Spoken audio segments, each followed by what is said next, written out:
प्रगति अनुराग को पागलपन की हद तक प्यार करती थी। अनुराग के लिए कई बार वो अपने हाथ की कलाई काट चुकी थी। पिछले कुछ दिनों से हमने ये देखा है कि पुरुष भी पीड़ित होते हैं, पुरुष भी उस तरीके की चीज़ों का शिकार बनते हैं। पति पत्नी और ये जो वो वाला फैक्टर है, ये अपराध में संलिप्त किस तरह से होता है और किस तरह से इसकी वजह से अपराध हो रहे हैं। जांच के दायरे में कई चेहरे सामने आते हैं, उन्हीं में से एक चेहरा होता है अनुराग यादव का, जो उसको शादी के तुरंत बाद मुंह दिखाई की रस्म के पैसे हैं वो काफ़ी मिलते हैं और उस पैसे से एक शूटर हायर किया जाता है और जो दिलीप है उसका कत्ल करा दिया। मतलब वो पैसा जो मुंह दिखाई में मिला था शगुन के रूप में, बिल्कुल, उससे शूटर हायर करती है। बिल्कुल। नमस्कार, मेरा नाम है मृत्युंजय और आप देख रहे हैं अमर उजाला।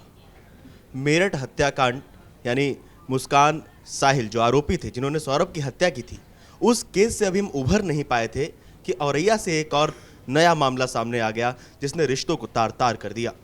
जो पति पत्नी और ये जो वो वाला फैक्टर है, ये अपराध में संलिप्त किस तरह से होता है और किस तरह से इसकी वजह से अपराध हो रहे हैं। समाज में क्या चल रहा है, औरैया केस क्या है, औरैया में क्या हुआ है, बात करेंगे। हमारे साथ मौजूद है हमारे वरिष्ठ सहयोगी वरुण कुमार, उनसे जानेंगे कि औरैया केस और मेरठ हत्याकांड, इन दोनों में क्या सिमिलरिटी है, समानताएं क्या क्या है। वरुण, पहले तो ये बताइए कि औरैया में हुआ क्या है, क्या मामला है, क्या केस है वो? जी देखिए, एक लड़की, उसकी शादी होती है और जिस लड़के से उसकी शादी होती है वो उसकी बहन का देवर है जी। और दोनों परिवार जो हैं वो रसूख वाले परिवार हैं, अमीर परिवार हैं, रुपए पैसे की कोई खास कमी नहीं है। लेकिन शादी के 15 दिन के बाद जो नवविवाहित लड़का है उसकी मृत्यु हो जाती है, उसकी हत्या कर दी जाती है, उसको मार दिया जाता है, शादी के 15 दिन बाद मौत के घाट उतार दिया जाता है। पुलिस जांच करने पहुंचती है, दुल्हन पे कहीं कोई शक नहीं है क्योंकि दुल्हन ऑब्वियसली बहुत ज़्यादा परेशान है, रो रही है, तकलीफ़ में दिखाई देती है। लेकिन यहाँ जब पुलिस की जांच शुरू होती है तो जांच का जो दायरा है वो बढ़ता रहता है। जांच के दायरे में कई चेहरे सामने आते हैं, उन्हीं में से एक चेहरा होता है अनुराग यादव का। अच्छा।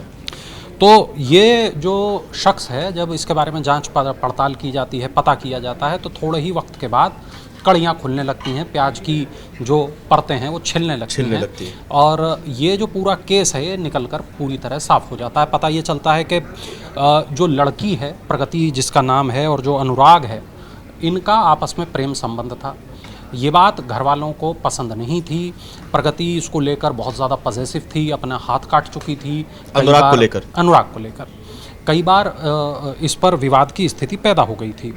लेकिन इसी के बाद दिलीप कुमार जो नवविवाहित दूल्हा है, जो जिनकी हत्या की गई, हाँ, जो 24 साल उसकी उम्र मात्र, तो उससे शादी करा दी जाती है प्रगति की। और प्रगति की जब उसके साथ शादी करा दी जाती है, प्रगति वहाँ पहुँचती है और दिलीप से वो मिलती है। इस बीच में जो उसको शादी के तुरंत बाद मुंह दिखाई की रस्म के पैसे हैं वो काफ़ी मिलते हैं और वो अनुराग को वो पैसा देती है और उस पैसे से एक शूटर हायर किया जाता है और जो दिलीप है उसका कत्ल करा दिया। मतलब वो पैसा जो मुंह दिखाई में मिला था शगुन के रूप में, बिल्कुल, उससे शूटर हायर करती है। बिल्कुल। और उसने ये तक सोचा था कि मैं चूंकि विधवा हो जाऊंगी तो सब मेरे प्रति सहानुभूति रखेंगे, संवेदना मिलेगी, संवेदनाएं मुझे मिलेंगी और सब चाहेंगे कि भाई बहुत अभी कम उम्र है, विधवा हो गई है, इसकी शादी करा देते हैं, दोबारा शादी ऐसे में मैं अनुराग के साथ शादी कर लूंगी। क्योंकि समाज में अमूमन विधवा से जो शादी करने के मामले में बहुत कम ही सामने आते हैं, तो ऐसे में लोग सोचेंगे चलो इसकी शादी कराते हैं, मैं अनुराग से शादी कर लूंगी। अनुराग बेरोजगार है, अनुराग कोई काम नहीं करता है, अनुराग के पास पैसा नहीं है। रिपोर्ट ये बताती है कि प्रगति के जो संबंध हैं करीब 4 साल पहले गांव के अनुराग यादव से हो गए थे। प्रगति अनुराग को पागलपन की हद तक प्यार करती थी। अनुराग के लिए कई बार वो अपने हाथ की कलाई काट चुकी थी। दोनों के संबंधों के बारे में प्रगति के घर वालों को पता चला तो उन्होंने प्रगति की शादी अपनी बड़ी बेटी के देवर दिलीप से तय कर दी। जैसा मैंने आपको बताया, प्रगति ने दिलीप से शादी करने से इनकार किया, लेकिन बाद में दिलीप के परिवार का रसूख देखते हुए उसने शादी के लिए हाँ कर दी। शादी तय होते ही उसने प्रेमी के साथ मिलकर पति को मारने की योजना बना ली, संपत्ति पर कब्जा करने की योजना बना ली। पुलिस को पूछताछ में ये भी पता चला कि प्रगति और अनुराग दिलीप की हत्या को एक हादसा दिखाना चाहते थे ताकि उसे दिलीप की संपत्ति मिलने में कोई परेशानी ना हो। जो शूटर्स को वाला प्लान था कि शूटर शूट कराते हैं, ये प्लान कहाँ से आया, प्लान किसने बनाया? बिल्कुल, देखिए 5 मार्च को शादी हुई, इसके बाद प्रगति ससुराल पहुंची तो प्रेमी से न मिलने के कारण वो परेशान हो गई, दूरी बर्दाश्त नहीं कर पाई। ससुराल से जब वो चौथी पर मायके लौटी तो उसने पति की हत्या की सुपारी दे दी।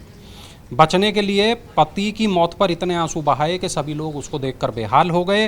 दूसरी तरफ सुपारी की रकम को लेकर आरोपियों में जब बात बढ़ने लगी तब धीरे धीरे ये मामला खुलने लगा। अच्छा, मतलब जो सुपारी का पैसा था। जी, अब स्टोरी ये भी है कि जैसे ही प्रेमिका यानी प्रगति की शादी हुई, अनुराग दिलीप की हत्या करने के लिए बेचैन था। उसने पुलिस को ये बताया कि घटना से पहले उसके खिलाफ कोई मामला दर्ज नहीं था और खुद को बचाने के लिए वो इस घटना को खुद अंजाम देना भी नहीं चाहता था। प्रेमिका से जो शादी में उसे रुपये मिले, उन पैसों से उसने शूटर खोजा। अनुराग की मुलाकात 12 मार्च को गैंगस्टर एक्ट के मामले में जेल से छूटे रामजी नागर उर्फ चौधरी से करवाई गई उसकी मुलाकात। 2 लाख में यह सौदा तय हुआ। एसपी अभिजीत आर शंकर हैं, उन्होंने बताया कि रामजी के खिलाफ 10 मुकदमे दर्ज हैं। पुलिस ने सुपारी के बचे हुए रुपयों के लेन देन के दौरान प्रगति, अनुराग और रामजी को गिरफ्तार कर लिया।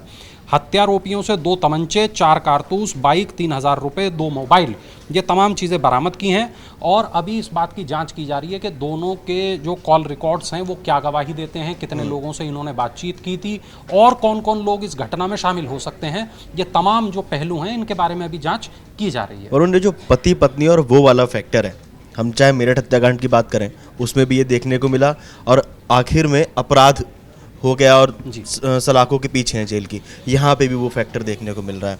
क्या लग रहा है ये किस ओर हम लोग बढ़ रहे हैं, समाज में क्या चल रहा है, उसका कारण क्या लगता है आपको?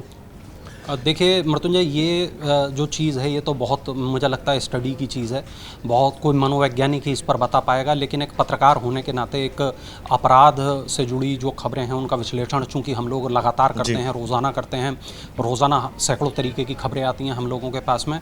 हाँ, ये ज़रूर देखने के लिए आ रहा है कि ट्रेंड पहले हम कुछ वक्त पहले ये देख रहे थे कि लगातार उस तरीके की रिपोर्टिंग होती थी, उस तरीके की खबरें हमारे सामने आती थी कि जहाँ पर जो लड़की है उसको दहेज के लिए कभी मार दिया जाता था, कभी उसके लिंग की वजह से उसे मार दिया जाता था, कभी उसे गर्भ में मारा जा रहा था, कभी उसे दहेज के लिए मारा जा रहा था, कभी उसे पढ़ाया नहीं जा रहा था, कभी उसको रेप का शिकार हो रही थी। तमाम महिला अत्याचार ज़्यादा था वो बिल्कुल अभी भी है, मैं ये नहीं कह रहा कि वो खत्म हो गया, अभी भी है। लेकिन हाँ, पिछले कुछ दिनों से हमने ये देखा है कि पुरुष भी पीड़ित होते हैं, पुरुष भी उस तरीके की चीज़ों का शिकार बनते हैं। मेरठ और ये इसमें देखिए सिर्फ एक ही समानता है, यहाँ पर दोनों ही लड़कियों ने, चाहे हम मुस्कान की बात करें चाहे हम प्रगति की बात करें, दोनों ही लड़कियों ने अपने प्रेमी के साथ मिलकर अपने पति को जान से मार दिया। यही इन दोनों केसेस में जो समान है वही है। डिफरेंट एंगल की बात करें तो हमें ये पता चलता है कि देखिए जहां मुस्कान ने अपने प्रेमी के साथ मिलकर शव के टुकड़े करने की कोशिश की, यहाँ पर उस तरीके का कुछ नहीं था। लेकिन हाँ, इस चीज़ को कोई नहीं नकार सकता कि औरैया जैसी जगह पर और एक बहुत छोटा वो इलाका है, बहुत कहें कि दिल्ली से दूर है, बहुत अभी हम ये कह सकते हैं कि चकाचौंध से दूर है, उतना कोई महानगर नहीं है।